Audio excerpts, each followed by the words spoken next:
Well, hello, everybody.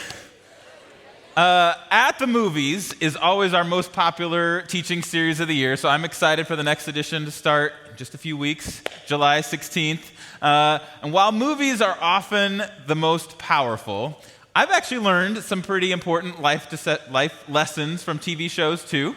Maybe you have. Back in the 90s, Friends taught me about love, that you should find your lobster, and when you find her, never go on a break, all right? If you've seen it, you know, never go on a break. Big Bang Theory taught me how to be there for a friend. If they're upset, just serve them a hot beverage. If they're sick, rub VapoRub on their chest and sing them a weird song about a soft kitty. Apparently that does the trick every time. West Wing is maybe a deeper cut, but it is one of my all-time favorites. It taught us that a small group of thoughtful individuals can change the world.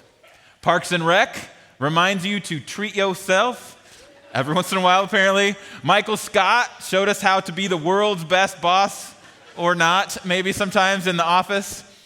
Some of that advice is admittedly a little sketchy, but there is a scene from a wildly popular TV show that I think has the potential to dramatically change the way we go about our lives.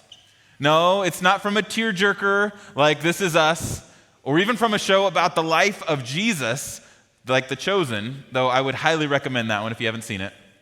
It is from an all-time classic sitcom that is famously about nothing.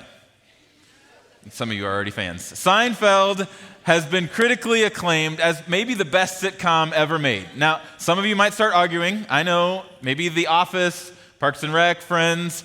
If you go a little further back, some black and white days of I Love Lucy, all of those maybe have potential.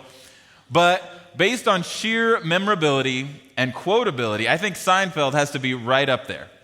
And in one memorable episode called The Opposite, George, who always seems to make a mess of his life, vows to do the opposite of whatever his instincts tell him to do. While it probably wouldn't be smart for any of us to consider George a role model, there is at least one life lesson we can take from George. Let's take a look. Speaking of having it all, where were you? I went to the beach. Oh, the beach. It's not working, Jerry. It's just not working. What is it that isn't working?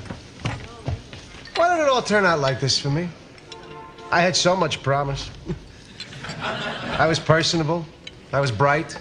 Oh, maybe not academically speaking, but I was perceptive.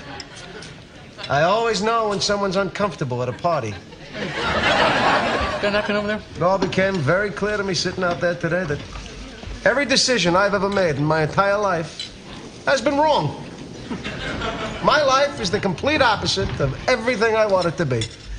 Every instinct I have in every aspect of life, be it something to wear, something to eat, it's all been wrong. Everyone. Tuna on toast, coleslaw, cup of coffee. Yeah. No, wait a minute. I always have tuna on toast. Nothing's ever worked out for me with tuna on toast. I want the complete opposite of tuna on toast. Chicken salad on rye, untoasted, with a side of potato salad, and a cup of tea.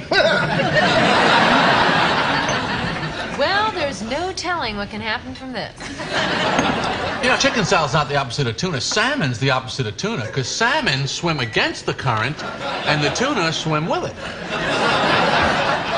Good for the tuna. George, you know that woman just looked at you. So what? What am I supposed to do? Go talk to her.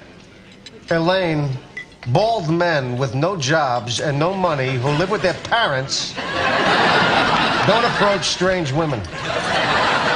Well, here's your chance to try the opposite. Instead of tuna salad and being intimidated by women, chicken salad and going right up to them.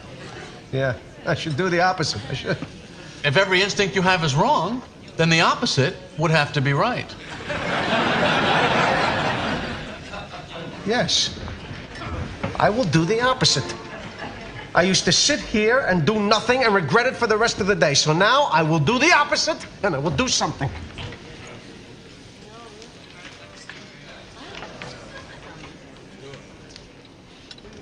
Excuse me, I couldn't help but notice that you were looking in my direction. Oh, yes, I was. You just ordered the same exact lunch as me. My name is George. I'm unemployed and I live with my parents. I'm Victoria. Hi.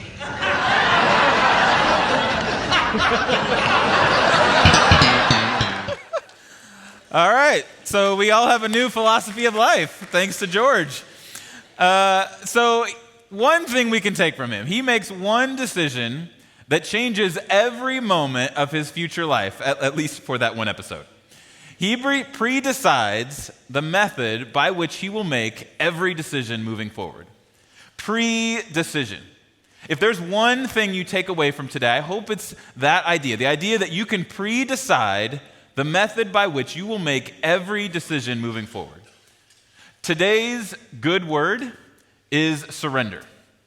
It's a word we see often in the Bible and we hear often in church. We actually just sang about it in 2 of today's worship songs. I will make room for you to do whatever you want me to. This is my surrender. We also sang, my heart wants more of you. My heart wants something new, so I surrender all. Sometimes, because it comes up so regularly, surrender can become white noise if we don't grasp what it really means. We all know that we're supposed to surrender or submit our lives to Jesus, but what does that even look like, right? This past semester in student ministry, we've been focusing part of our time on what it looks like to live a surrendered life. Many of our students began wearing surrendered shirts like these. The verse is based on Matthew 16, which says, "Then Jesus said to his disciples, 'If any of you wants to be my follower, you must give up your own way. Take up your cross and follow me. If you try to hang on to your life, you will lose it. But if you give up your life for my sake, you will save it.'"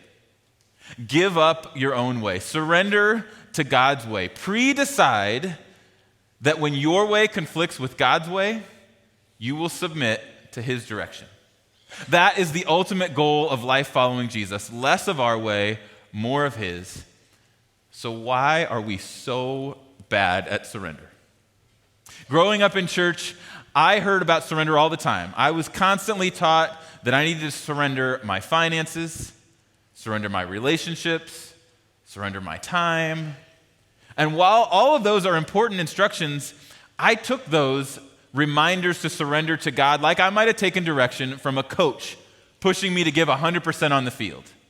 And I thought, sure, coach, I know you want me to give 100% on every play, but 100% on every play is really hard. Like realistically, I probably gave more like 90, 95% on most of the plays. Maybe if it really seemed like it mattered, maybe I'd go 100%, which is probably why I didn't do that well on the field in the first place.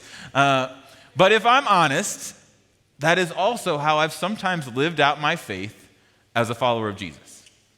I tried to surrender most of my life, but I reserved the right to hold back a few percent.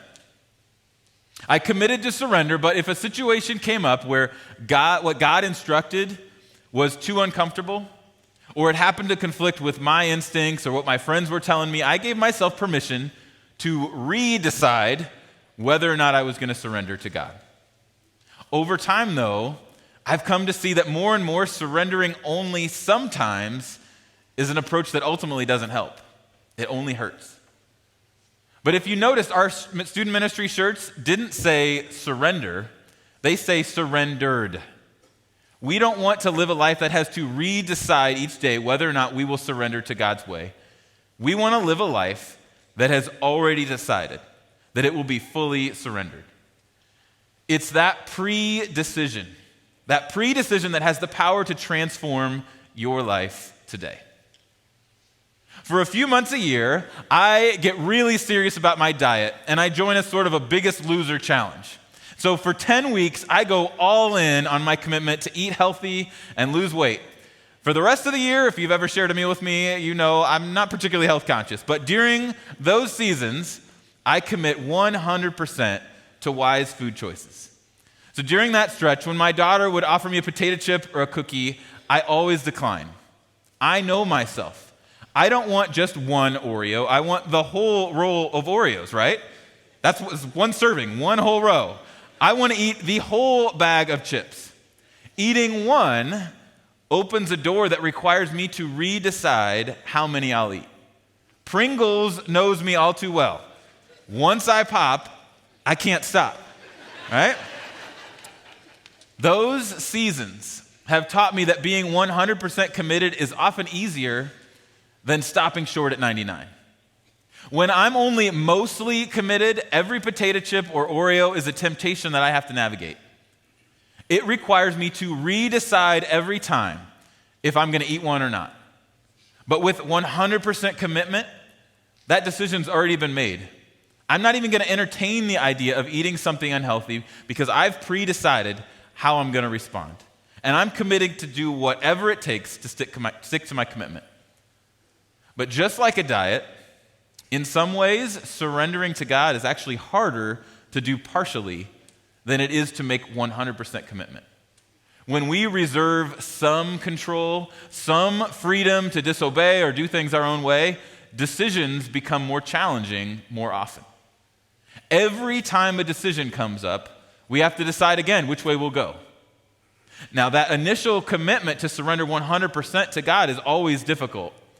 But over time, it's actually better and easier because you decide once how you will make all of your future decisions. Did you know that the average person makes 35,000 decisions a day?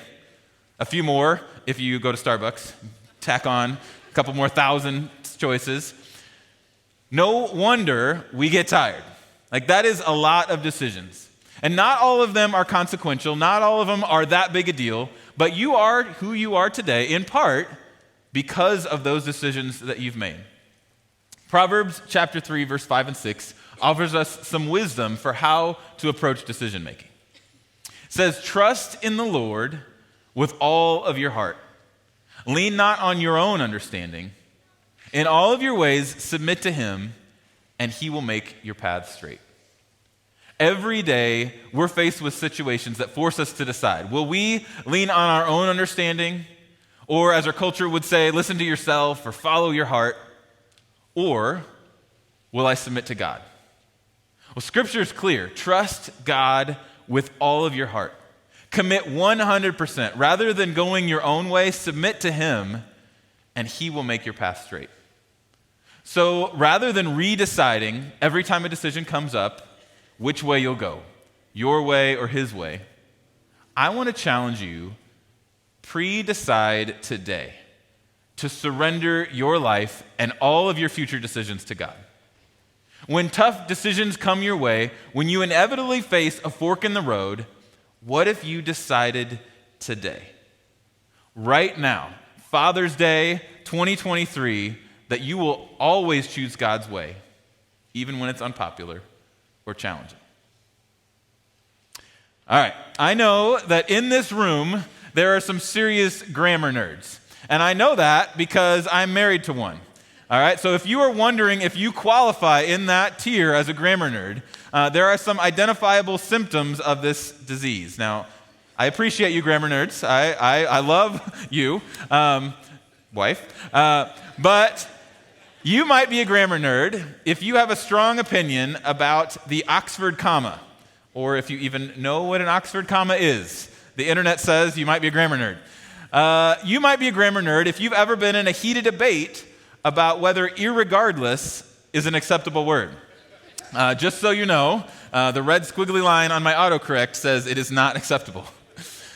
While some of you may roll your eyes or tune out when I mention the G word, grammar, it can actually be really important. For example, commas would make this sign mean two very different things, right? Attention, toilet only for disabled, elderly, pregnant children. I mean, I wonder how many disabled, elderly, pregnant children come to this store. It's a very limited use bathroom. Or try this all-time grammar nerd classic. There is a big difference between let's eat, grandma, or let's eat, grandma. Thanksgiving takes a very different turn without one comma. And while I'm usually not one to lean into a lively grammar discussion, grammar makes all the difference in the world when it comes to surrender. At face value, you can have past tense surrender, I surrendered. You can have present tense surrender, I surrender. You can have future tense surrender, I will surrender. But something changes when we pre-decide now to surrender for the future. When we pre-decide to surrender, we're essentially deciding today that no matter what happens or what decisions come up in my life, when you talk to me down the road, you'll find that I will have surrendered. As I was thinking about this phrase, I will have surrendered, I felt like I was breaking the English language, trying to combine past tense with future. And so I talked to a grammar teacher friend of mine and a fellow Westsider, and she let me know I wasn't, in fact, crazy, that I hadn't broken the English language, at least not with that sentence. I'm sure I messed plenty of others up. She told me there's a technical term for that type of verb tense. Maybe some of the grammar nerds already know what it is. It's actually pretty fitting, honestly.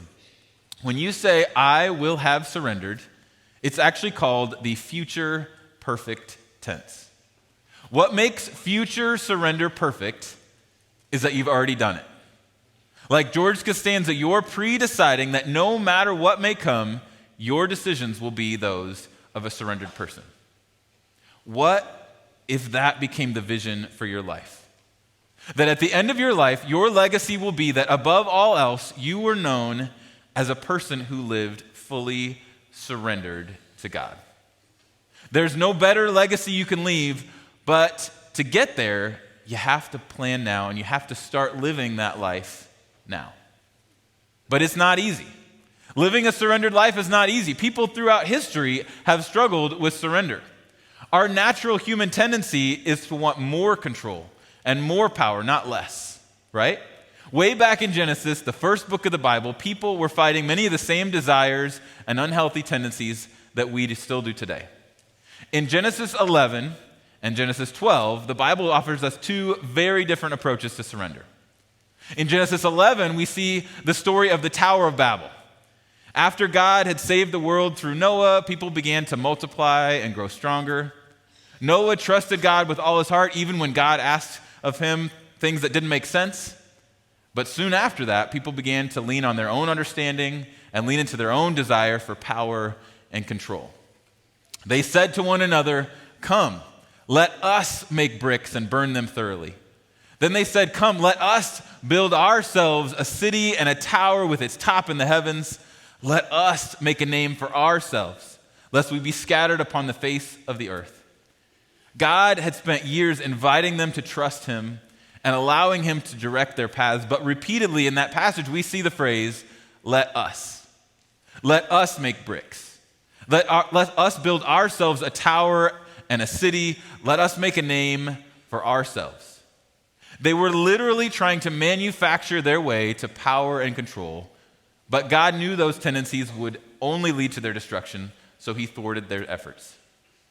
But we can contrast people who attempted to build a tower with Abraham, one of the greatest examples of faithfulness and surrender in all of Scripture.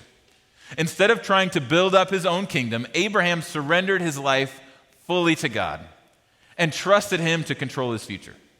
Abraham's story picks up in Genesis chapter 12 when the Lord said to Abram, now in case you're noticing, Abram isn't the same as Abraham. This is before God changes Abraham's name. He started out as Abram. A lot of stuff happened. He changed it to Abraham. So we might refer to him as Abraham, but here he's still Abram. The Lord said to Abram, "Leave your native country, leave your relatives and your father's family, and go to the land that I will show you." God called him to step away from his comfort zone, to leave everything he knew. And notice that God didn't ask Abraham to go to the land that he showed him. He didn't give him a map. He told him to pack up everything he owned and relocate to an unknown destination. No details on location, no timeline. He just said, go. Take a step. Deciding to live a surrendered life means there are going to be times when you step out in faith, not knowing where you'll end up or even when. Continuing in verse 2, God made multiple promises to Abraham. He said, "I will make you into a great nation, I will bless you and make you famous, and you will be a blessing to others. I will bless those who bless you. I will curse those who treat you with contempt. All the families on earth will be blessed through you. Those promises in Genesis chapter 12 are literally the beginning of God's plan to send Jesus to save the world. When God said all families on earth would be blessed through Abraham, he was pointing to the day when Abraham's great-great-great-great-great-grandson, Jesus, would literally come and save the world. Abraham's life demonstrates for us several characteristics of a surrendered life. And so I want to spend the next few minutes looking at his life and how it can be a model for ours. First, a surrendered life is built on what God has done for you above what you can do for God. We're not saved by making promises to God. We're saved by believing God's promises to us. It's not about working hard to prove your own worth, but about trusting that God has made you worthy. That's what Abraham did. Rather than saying, let us build a tower in our own glory, Abraham trusted and followed God when God said, I will. I will make you into a great nation. I will bless you on God's timeline and in God's way. Abraham's focus wasn't on what he could do for God, but what God had promised he would do for him. Many of us strive to be successful, right? We make our own plans, we tout our accomplishments, and we manufacture that feeling of control in our lives. We plan and we scheme, but we would be well served to take our cues from Abraham and trust God's promises over our own false sense of control and security. While surrender often means stepping out in faith into the unknown, God isn't looking to leave you wondering if you're on the right track. As Abraham was traveling, he was going where God called him to go, leading where God led him to go. Verse 7 says, the Lord appeared to Abram and said, I will give you this land. When Abraham traveled from his family and found himself in a strange land, God eventually came to him and said, you're here. I want you to look around right now. This is the land I'm going to give your descendants. God didn't leave Abraham hanging out in the unknown for too long, wondering if he was going the right way. He had to take a step of faith, but then God showed up and he said, this is what I'm going to give you. A surrendered life will often be marked by reassurance. I have never met a single person who said they regretted stepping out in faith and trusting God. People with a proven track record of following God and his ways, they'll tell you that trusting God with an unknown future doesn't come without fear or moments of doubt in the beginning. But when you're aligning your life with the direction of God, you will often receive confirmation that you're on the right track. It might be something as obvious as a door opening for a new opportunity, or hearing from a wise, God-honoring person that you respect, affirming the direction you're going. Or it might just be something as simple as an inner peace that you really can't explain, a confidence that you are on the right track. A surrendered life will be marked with reassurance that God makes your path straight. Another way Abraham's life models surrender is in the way that he behaved as he traveled into their new territories, into the new land. As he went, he continually renewed his commitment to following God, and he was unafraid to demonstrate his faith among unbelievers. Genesis 12 continues, Abram built an altar there and dedicated it to the Lord, who had appeared to him. And after that, Abram traveled south and set up camp in the hill country with Bethel to the west and Ai to the east. And there he built another altar and dedicated it to the Lord, and he worshiped the Lord. As Abraham traveled through that strange land full of strange people and strange customs, two things would have been obvious to the people who saw him. First, it was clear he was a stranger. He did not look or act like the people around him. He didn't try to establish himself. He didn't try to build up a tower. He set up camp. He pulled out his tent. Even more, every time Abraham set up a new camp, he built an altar to God, to a God who those people had never heard of before. The Bible says he did it repeatedly: set up camp, build an altar. Set up camp, build an altar. On Abraham's journey of surrender, he made worship a priority. It was his rhythm. Set up camp, build an altar. The people around him recognized it. Abraham's goal wasn't fitting in with the world. It wasn't building a tower. It was staying as close as possible to the God who promised to make him into a great nation. A surrendered life stands out as different to an unbelieving world. Is your faith, your surrender, is it visible to your neighbors, to your coworkers, to your friends? If you want your legacy to be that of a surrendered life, in what ways does your life need to look different right now? Is there any part of you that is hesitant to fully surrender because of how you think people around you might view you differently? God showed Abraham the land he was going to give him. He was going to give his descendants. But just because Abraham knew he was on the right track didn't mean that he wasn't going to face struggles. Soon after getting confirmation that he was moving in the right direction, a famine hit the land that God said he was going to give to Abraham. So without consulting God, Abraham left the place that God led him to, and he went to Egypt, a pagan land, in search of food. He got scared. Nowhere does it say that God told Abraham to go. Nowhere does it say that Abraham asked for help. Even though Abraham already had an established track record of doing things God's way, fear caused him to regress. His focus shifted from his reliance on God and his promises back to his own strength. Sometimes when life gets tough, it's hard to keep surrendering. Abraham, the model of faith for us in the Bible, had a season where he took his eyes off the ball. He was starving, so he took back control from God and he tried to manufacture a solution. He was afraid. The Egyptians were scary, so he planned a way to keep himself safe. And Abraham's plan seemed right to him. On the surface, it even looked good to people around him. In fact, at first, his plan seemed to work. But Abraham emerged unharmed from the Egyptians. He had accumulated a bunch of wealth, but in the process of working his own plan, Abraham nearly lost his wife, and he nearly missed out on all of the things that God had promised him. Are you missing out because of your own desire for control? A surrendered life resists grasping for control.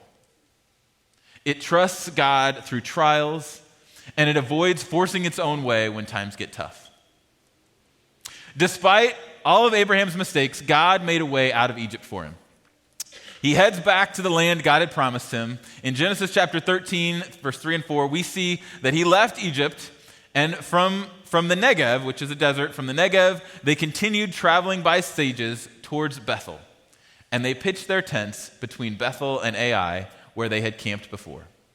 This was the same place where Abram had built the altar, and there he worshiped the Lord again. He left Egypt where he had wandered from God and returned to pitching his tents and building his altars of worship. Abraham's story shows us it is never too late to return to the surrendered life. I wish we had more time to explore all of Abraham's story, but let me summarize it for you. Abraham, with all of his flaws, is held up in the Bible as a model of faithfulness and surrender. Abraham went without knowing where. He believed without knowing how.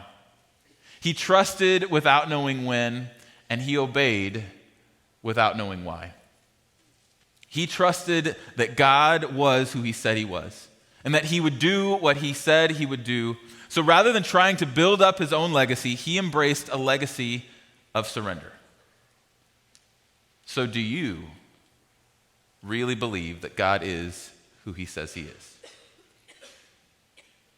If we want to be like Abraham, there is one key question we need to ask when we're faced with important decisions. The question is, what would a surrendered person do?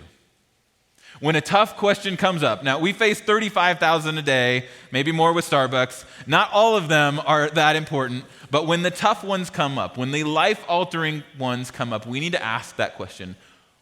what would a surrendered person do? What would someone who was 100% fully surrendered do? WWSPD. What would a surrendered person do? Maybe like in the 90s when you get bracelets, what would Jesus do? What would a surrendered person do? Should I make that career change? Should I make that large purchase?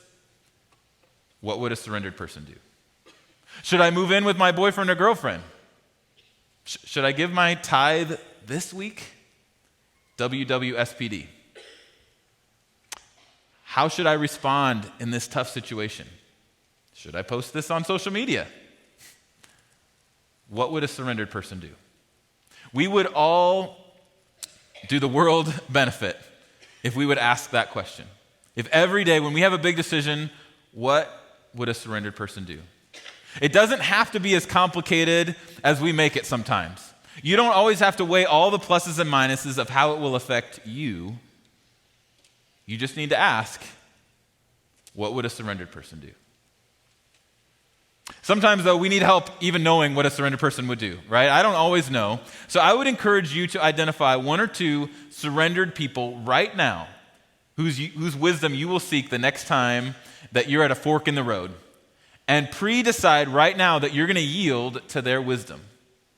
Who do you know who always seems to be at peace, even when life gets tough? Who has a proven track record of putting God first, even when it's unpopular? Who has loved you, even when you didn't deserve it? Or who has modeled faithfulness over a long period of time? Now, you have to be careful when you choose those voices because and you have to do it before you are under pressure to make a decision. Because when our vision gets fuzzy, our natural inclination is to find people who agree with us, right? You can always find someone who will tell you what you want to hear. I mean, just Google your question. I'm sure you can find someone who says your idea is a good idea, but that's not wisdom. So to whom do you need to give permission to speak truth to you when you need a reminder of your pre-decision to put God first? If you want to live a legacy like Abraham's, pre-decide now that when your final days draw near, you will have lived a future perfect life. That you will have surrendered 100% in all of your ways. You will have submitted to Him, and He will have made your path straight.